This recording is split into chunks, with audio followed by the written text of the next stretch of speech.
This tutorial is for 5th grade, Module 6, Lesson 6. In Lesson 6, we're going to continue looking at parallel and perpendicular lines on a coordinate plane. So you see I have a coordinate plane here. I'm going to start by marking my axis. So I have my y-axis that runs vertically along the plane, and then my x-axis that runs horizontally along the bottom.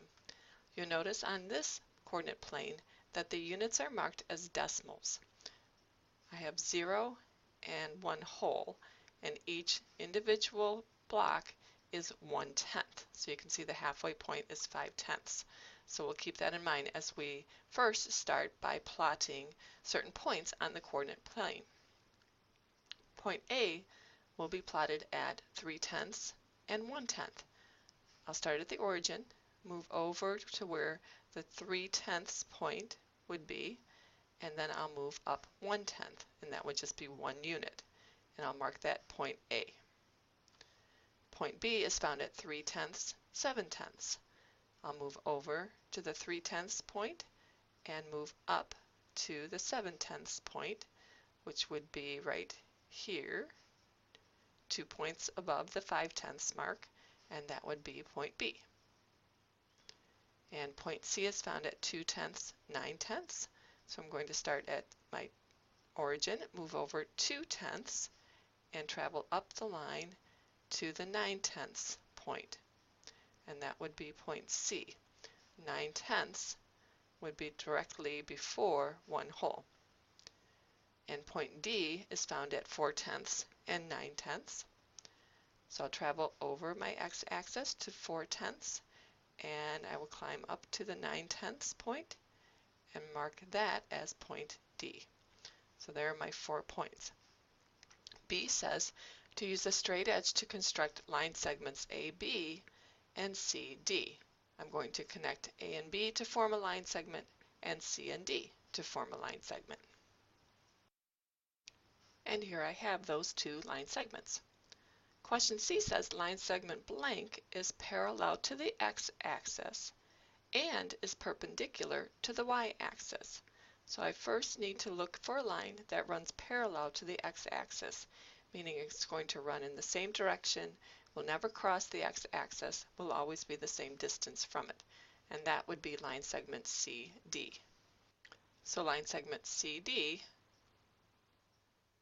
is parallel to the x-axis and perpendicular to the y-axis, meaning if we continued this line segment to meet the y-axis, it would meet it at a right angle. Question D says line segment blank is parallel to the y-axis and perpendicular to the x-axis. So the y-axis is a vertical axis, so you can see that line segment BA is also vertical. It is parallel to y. It will always stay the same distance apart, it runs in the same direction, and it would never intersect with axis y. So line segment BA is parallel to the y-axis, and it is perpendicular to the x-axis. If this segment met up with that x-axis, it would form a right angle. Question E says plot a point on segment AB that is not at the end point and name it U, and then we'll write the coordinates. So I can choose any point along line segment AB. I'm just going to choose this one right here, and I'll name it U, and I need to write the coordinates. I'll start at the origin. I move over 3/10, so the x-coordinate would be 3/10, and then I move up to the 4/10 mark, and so the y-coordinate would be 4/10. So the ordered pair is 3/10, 4/10. And question F says plot a point on CD and name it V and write its coordinates. So I'll go up to CD. I'm going to make a point right in the middle there, and let's figure out its coordinates. Start at the origin, travel over, and I can see that that point is above the 3/10 mark, so that would be the x-coordinate. And then that point is across from the 9/10 point on the y-axis, so its y-coordinate would be 9/10. So its ordered pair is 3/10, 9/10. Now let's move on to a different coordinate plane. I'll start by marking my y and x axis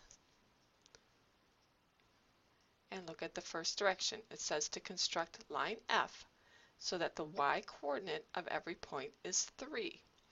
That means every time I move along the x-axis, when I move vertically, I'll always move up to the 3 point. So my line is going to run across from the 3 on the y-axis all the way across. So I'm going to draw that line and I'll label that line F. And here's line F. And again, you can see that every time I move over on the x-axis, when I travel up, I always end up on the 3 that matches up with the y-axis. The second part of question 2 says to construct line G so that every x-coordinate of every point is 4, meaning every time I move over on my x-axis, I'm always going to stop at the 4 and travel up the line. So that will be a vertical line running through the 4 on the x-axis. And here's my vertical line. Every point on this line would have an x-coordinate of 4, and we'll label that line as line G. Question A says line F is blank units from the x-axis. So here's line F. It is always 3 units away from the x-axis. Question B says, with a blue pencil, shade the portion of the grid that is 3 units or less from the x-axis. So any point in this section of the grid would be 3 units or less away from the x-axis. So I'm going to shade in this whole bottom section in blue to show that those points are 3 units or less away from the x-axis. So any point that falls within the blue area is 3 units or less away from the x-axis. Now question C says line G is blank units from the y-axis. So here's line G. Line G is always 4 units away from the y-axis. So we'll say 4 units from the y-axis. And our final direction says with a red pencil, shade the portion of the grid that is 4 units or more away from the y-axis. So anything past the G line would be 4 units or more away from the y-axis. So that would be any portion of this part of the grid. It would be 4 units or more away from the y-axis. So I'll go ahead and shade that in as well. So I shaded in that area of the coordinate plane. What you'll notice is when I overlapped the pink with the blue, I got this darker shade of blue.